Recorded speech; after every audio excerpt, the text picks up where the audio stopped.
You're 9, chopping wood with your dad somewhere in 17th century China during the Ming Dynasty. Then, out of nowhere, a shiny wagon rolls up to your house like it's delivering treasure.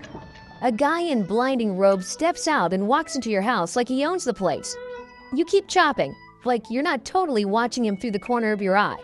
And then, bam! Next thing you know, you're the one being thrown into that wagon. You yell, you kick, you're ready to throw hands. But then, he pulls out a steamed bun. It smells amazing. You've never seen one so fluffy. Naturally, you shut up and take a bite. For a second, you forget you've just been kidnapped. Turns out, this guy's a scout for the Imperial Palace. His job? Go around collecting fresh new eunuchs. Yeah, we'll come back to that. A few hours later, the wagon rolls through the gates of the Forbidden City, and your jaw hits the floor. It's huge. Guards everywhere. Buildings taller than any tree you've ever seen. And people, all strutting around like they invented silk. Your scout buddy guides you into one of the buildings, and you're greeted by a super old dude with shaky hands. He stares at you way too long and mutters, "Such beauty." Creepy? Oh, absolutely. After that horror show, you're taken to a way less impressive room. No golden dragons, no fancy pillows, just an old-smelling space and a sad little mat on the floor.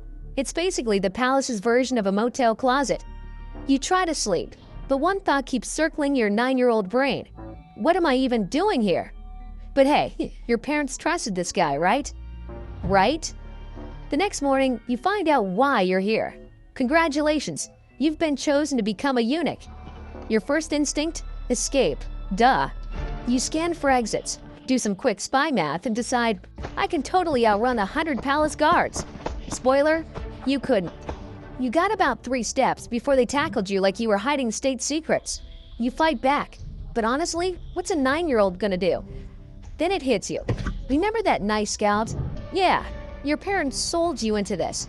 So, when the moment comes and the guards pin you to the floor while someone boils water and sharpens a blade nearby, don't waste your breath begging.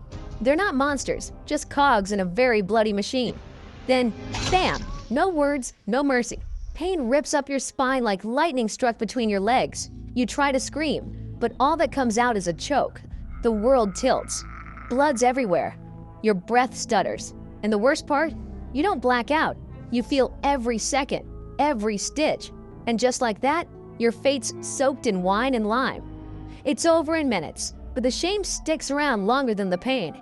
You refuse food. You cry until you physically can't. You're 9 years old and your childhood just got a hard reset. When you're first ordered to carry water through the palace halls, the concubines notice.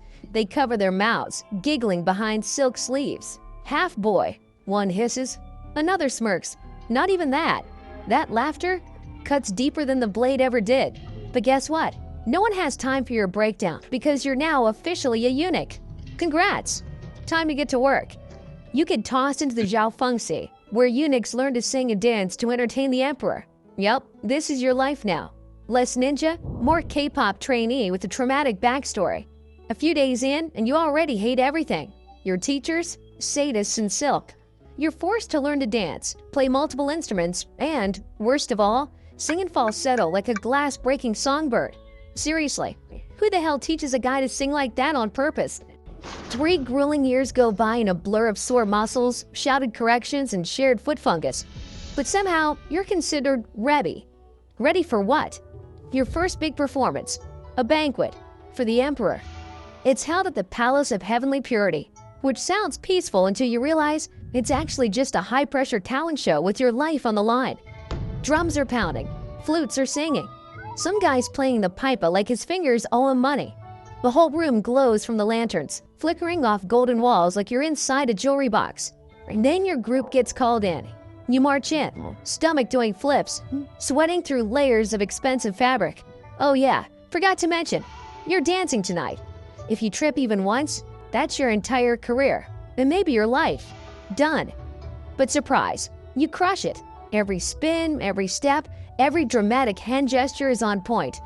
You sneak a glance at the emperor. He's nodding. You actually impressed him. Not bad for a kid who used to chop wood.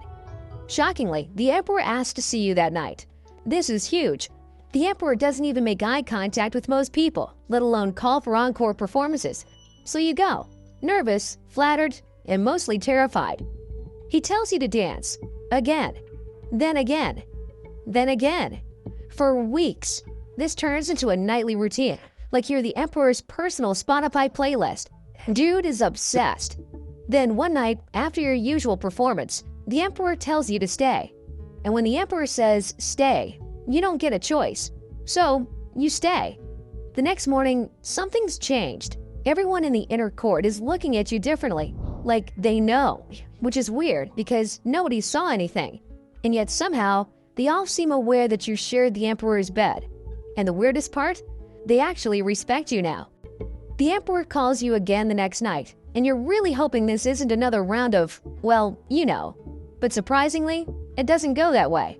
Instead, you sit and talk about poetry, literature, philosophy. He even asks your opinion like it actually matters. Weird, right? Weeks go by like that.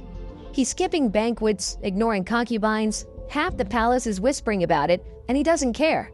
Instead, he gives you all the gifts. Silks, jade, rare books. The full imperial sugar daddy starter pack. You even get moved into luxurious new quarters, right next to the emperor. And everyone knows what that means. But here's the thing, not everyone's a fan of your glow-up. The ministers? Furious. You're not royalty. You're not a noble. Yet here you are, living large while they wait hours just to speak with the emperor. The creepy old eunuch?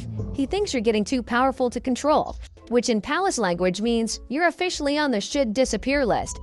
Rumor has it they formed a faction against you. Secret meetings, long scrolls, whispered threats in hallways. But you're not into politics, so you do the reasonable thing. Completely ignore it. Big mistake.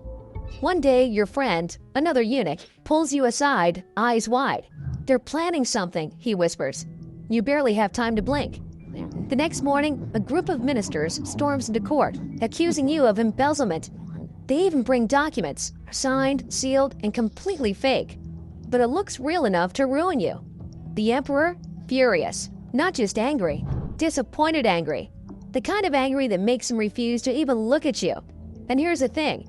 If he doesn't forgive you, you're not getting demoted. You're getting executed. Like, immediately. So what do? You kneel, right outside his quarters. Cold marble under your knees. All day, no food, no water. Just you and the silence of a palace pretending you don't exist. Finally, the emperor comes out. Your knees are bleeding, your lips cracked. He looks at you, tired, hurt, betrayed, and asks the one question that breaks your heart. Why didn't you just tell me what you needed? Through tears, you tell him everything. The lies, the fake documents, the setup. And somehow, by some miracle, he believes you. After that, everything shifts. The emperor trusts you more than anyone and relies on you completely. Speaking of the emperor, he's sick now, and the sicker he gets, the more he needs you around. Day and night, whispering advice, holding court meetings for him. You're not just a favorite anymore. You're the guy holding the empire together with a fan and a forced smile. But then something unexpected hits you. A minister reveals the truth. Your old friend, the one who warned you about the conspiracy, wasn't warning you at all. He was feeding you just enough truth to earn your trust and keep himself safe. Classic palace move. You confront him. He swears it's a lie. Swears he'd never betray you. And the worst part? You want to believe him. So even though every bone in your body says don't believe him, you do. You let him go. Because he's your friend. Big mistake?